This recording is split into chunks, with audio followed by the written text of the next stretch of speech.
Bismillahirrahmanirrahim. Assalamualaikum warahmatullahi wabarakatuh.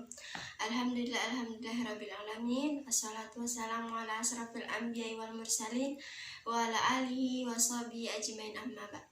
Puji syukur kita kepada kehadirat Allah Subhanahu wa taala yang telah memberikan kita waktu dan kesempatan sehingga kita dapat dipertemukan kembali.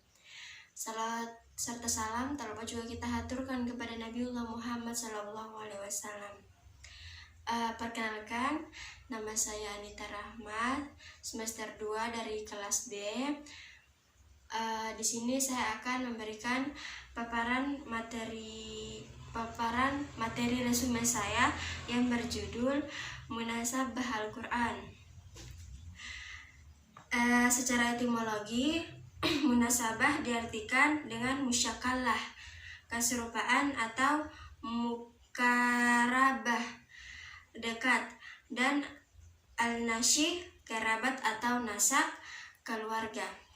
Nah, sedangkan secara terminologi, di sini ada beberapa pendapat. Salah satunya dari pendapat Manaqalil Qotan, berpendapat bahwa munasabah adalah suatu hal yang dapat dipahami tak kala dihadapkan kepada akal, pasti akan menerimanya. Sedangkan dari Ibnu Arabi mengatakan bahwa munasabah adalah keterikatan ayat-ayat Al-Quran sehingga seolah-olah merupakan suatu ungkapan yang mempunyai kesatuan makna dalam keraturan redaksi. Sedangkan menurut Al-Biqai mengatakan bahwa munasabah itu adalah suatu ilmu yang mengetahui alasan-alasan dibalik sunnah atau urutan-urutan bagian Al-Quran, baik ayat dengan ayat atau surah dengan surah. Nah, jadi munasabah adalah suatu bagian dari ilmu Al-Quran yang membahas tentang adanya hubungan atau korelasi yang serasi dalam uraian-uraian Al-Quran.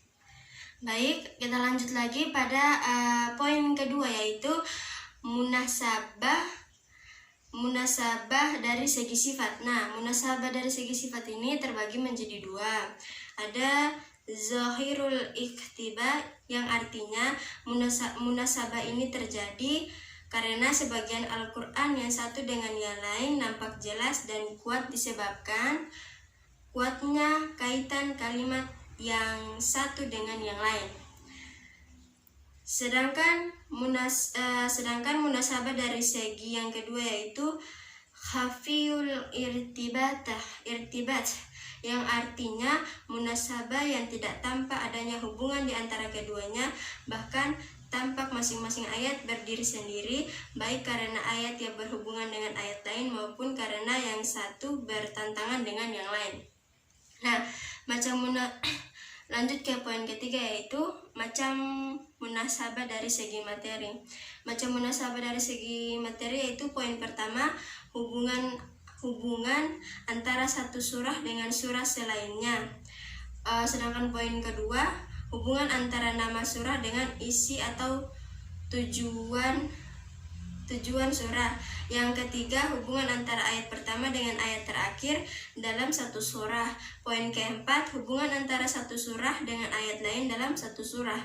Poin kelima, hubungan antara kalimat dengan kalimat lain dalam satu surah. Poin keenam, hubungan antara fashillah dengan isi ayat.